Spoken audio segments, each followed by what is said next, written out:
There's one thing about money that nobody ever explained to me. For a long time, I didn't even want to believe it. But the truth is simple and ugly. People who work hard, wake up early, pay their bills, save a little, put money into safe accounts, and trust the system, very often end up broke or constantly stressed about money. Not because they are lazy, not because they are stupid, but because they are playing a game whose rules they never learned. Let me ask you a direct question. Have you ever had that feeling that no matter how much you work, the money just disappears? It hits your account, you pay rent, utilities, groceries, a few small things to enjoy life, and suddenly the balance is close to zero again. Maybe you even manage to save a bit, and then a tax bill arrives, the car breaks down, there's a medical invoice, a family emergency, and that little bit you saved is gone overnight. If you know that feeling, I get you. I was exactly there, and for a long time I thought it was my fault. I thought I just needed more discipline, less coffee, fewer treats, fewer stupid purchases. Only later I understood. The game itself is designed this way. From childhood, most of us are taught the same script. Go to school, get good grades, go to college, find a stable job, work hard, be responsible, pay taxes, get a mortgage, contribute to a retirement plan, save in the bank, avoid risk, and someday you'll have a safe and comfortable life. That's the official story. The unofficial result is different. You work for decades and still feel like you're on thin ice. I once stepped back and asked myself a brutal question. If I stopped working today, how long could I live on what I have right now? Not how long until the next paycheck. How long until I literally ran out of money? My honest answer scared me. I realized I had no real security at all. I didn't have financial stability. I had a job. A job is not security. A job is dependence. If one person or one company can send you an email and destroy your income, that's not security. At that moment, I saw that the problem wasn't only my habits. The problem was the model itself. I was taught to play the money game as a permanent employee and a consumer, not as an owner. There's another question that hit me even harder. How much money have you earned in your entire life so far? Add up all the paychecks, part-time jobs, freelance gigs, bonuses, side hustles. If you could see that total number, it would probably surprise you. Then compare it to how much you actually have right now. Not your credit limit, not your car, not your new phone. I mean how much you really own, your net worth. For most people, the gap between all I've earned and what I kept is huge. That gap is the price we pay for not knowing the rules of the game. For a long time, I believed the same things my parents and teachers believed. Study hard, get a good job, be loyal, save in the bank, don't take risks, trust pensions, trust the government, trust that big corporations and big banks know what they're doing. Someone close to me followed that script perfectly. Educated, intelligent, respected, with a stable career. Good employee, good citizen. They believed that a salary and a pension would be enough. They did everything right according to the old rules, and still ended up dependent on government support, with almost no financial freedom and a lot of quiet regret. That's when I understood something that hurt. They were not a failure. They were simply playing the wrong game. When you play the wrong game, it doesn't matter how hard you try. You just get tired faster. I also realized how little we are told about what actually happens to our safe money. We are told that cash in the bank is security, but inflation quietly eats its buying power year after year. Governments print new money, prices rise, and your savings can buy less and less. Banks take your deposits, use them to make money for themselves, and in return, you get interest that often doesn't even keep up with rising costs of living. So while you feel safe seeing a number on your account, in real terms, that number is slowly melting. At the same time, the modern system pulls you into debt from every angle. Store credit cards with small discounts today if you apply right now. Buy now, pay later everywhere. Credit cards with points, miles, and cash back. Car loans that let you drive something bigger than you can truly afford.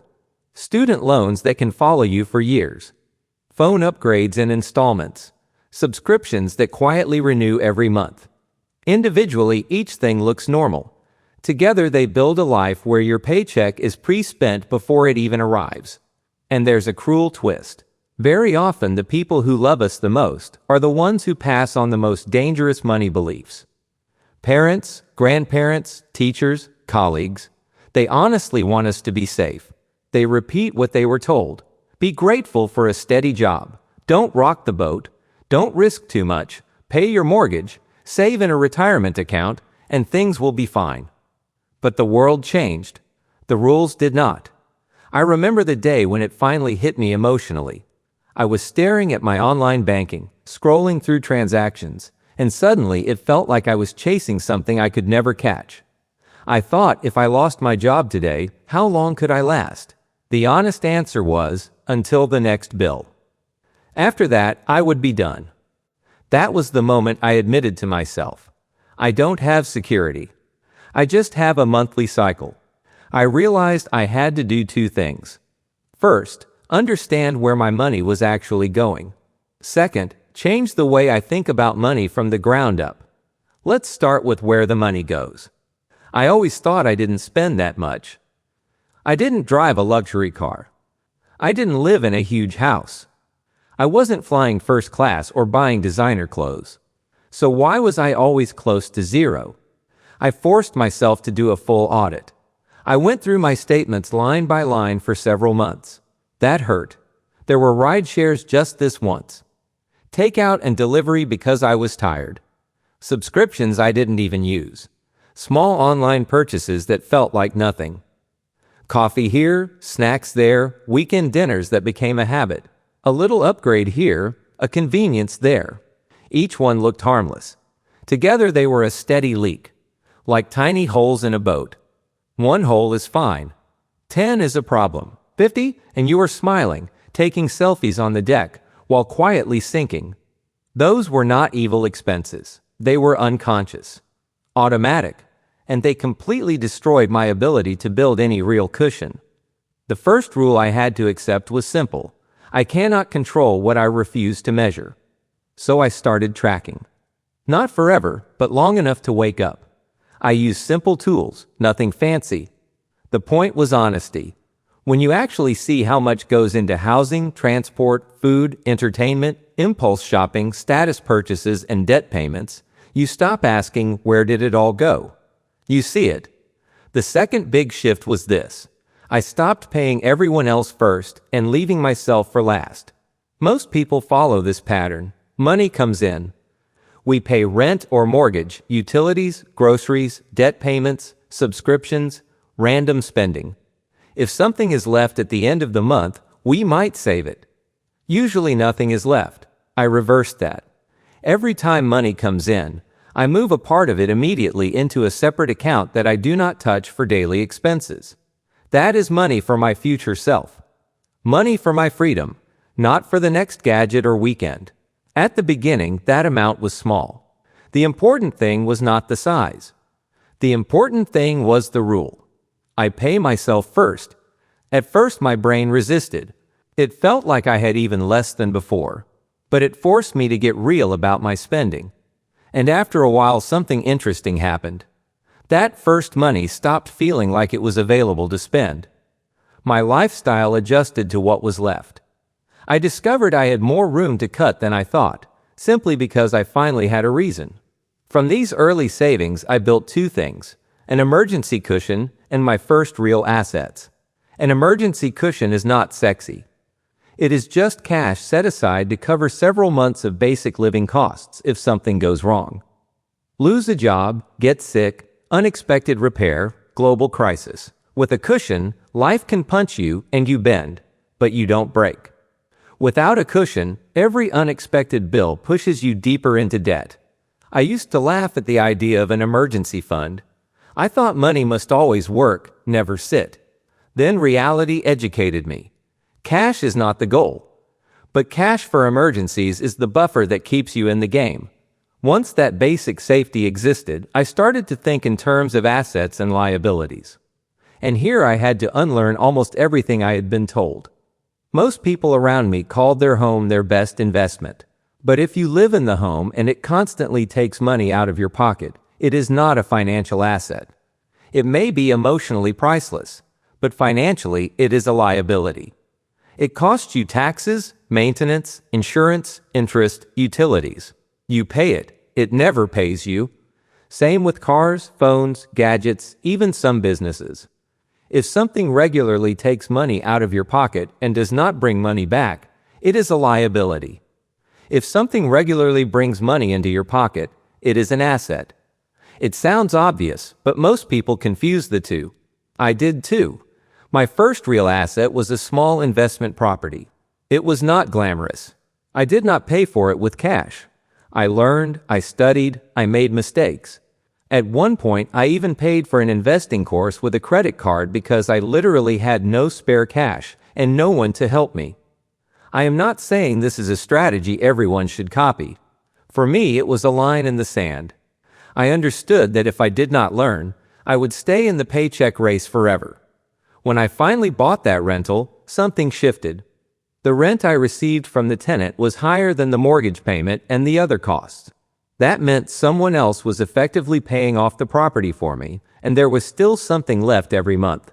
For the first time in my life, money started working for me instead of the other way around. Was it perfect? No. I underestimated some expenses, overestimated some income, and made plenty of rookie mistakes.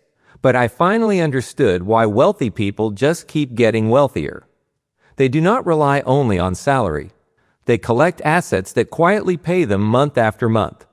From there, I went deeper into financial education. I studied not only motivational content, but actual mistakes, my own and others. I saw how easy it is to fall in love with hype. I bought hot stocks because everyone on social media talked about them. The price went up. I felt like a genius. I refused to sell because I believed I had found something special. When the market turned, those stocks often fell first and fastest. My emotions were running my portfolio. I also got very close to losing serious money in schemes that looked professional on the surface. Managed accounts that promised stable high returns. Online platforms with beautiful dashboards and traders who supposedly did all the work. They were recommended by bloggers, by friends, by investment clubs. These schemes worked for a while. People showed screenshots of great results, until they didn't. Then withdrawals slowed down. Rules changed. Support became vague, and the whole thing collapsed, leaving investors with nothing. In one case, I was lucky. I saw small warning signs early, asked a lot of questions, and pulled my money out while most people were still calm. Others waited, hoping things would return to normal. They lost everything. That was not intelligence. That was just me learning to act fast when something smells wrong. From that period, I took a few expensive but priceless lessons. If I cannot explain in simple language how an investment makes money, I do not touch it. If I only understand the marketing, not the mechanics, I am the product. If a platform or manager starts delaying payments, changing terms, or asking me to be patient, I do not wait and see. I get my money out first and ask philosophical questions later.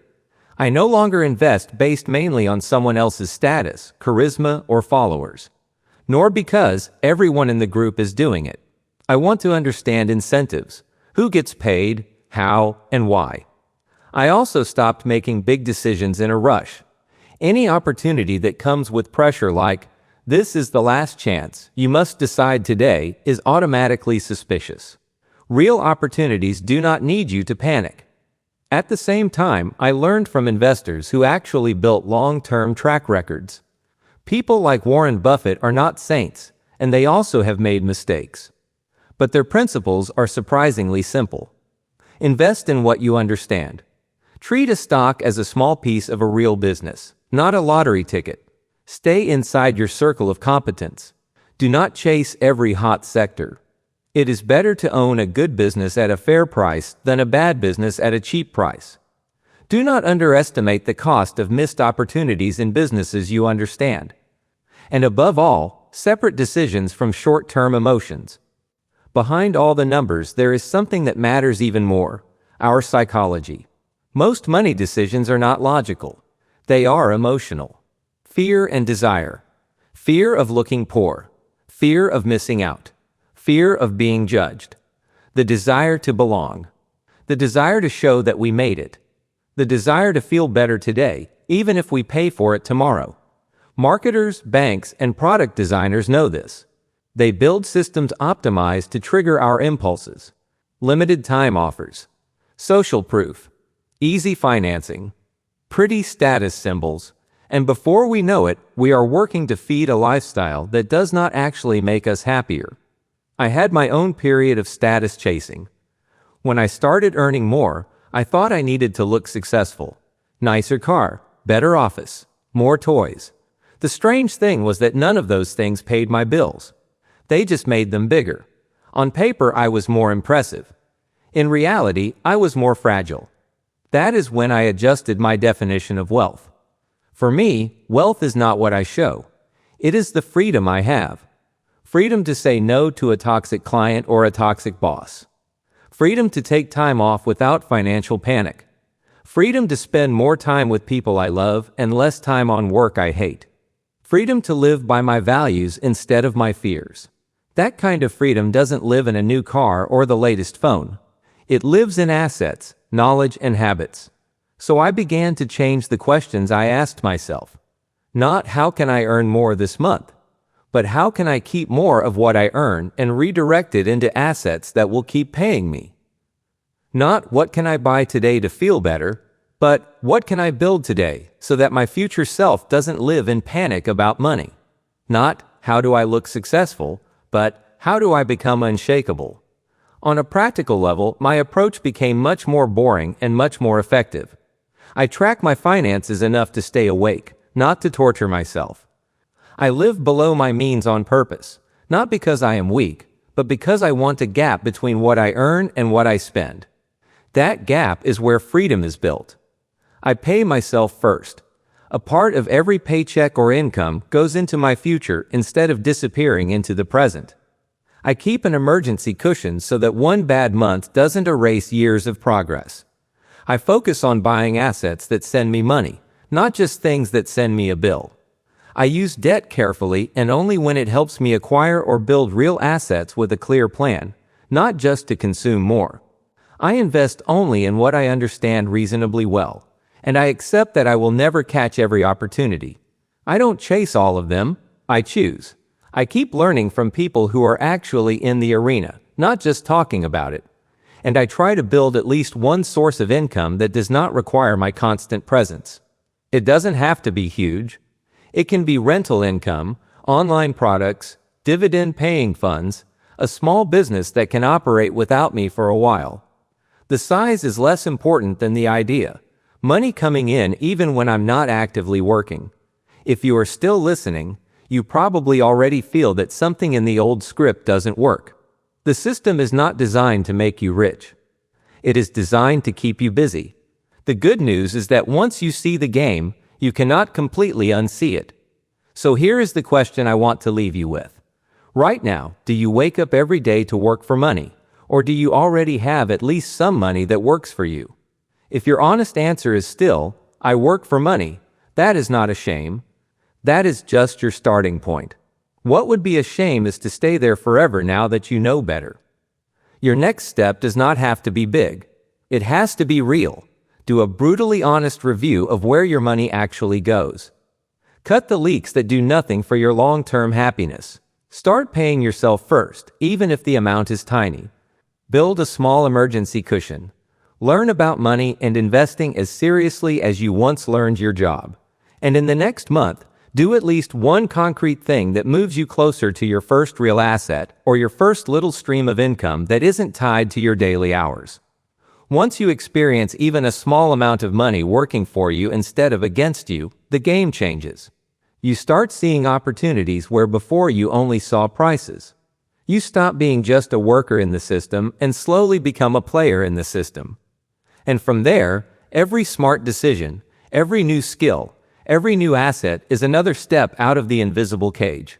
If you want to go deeper into the practical side of this, how I choose investments now, the mistakes I still make, and the exact tools I use to manage all of this, just move on to the next video. I'll do my best to make sure that by the time you finish it, you are at least a little bit stronger, wiser, and freer than you are right now. Thanks for watching.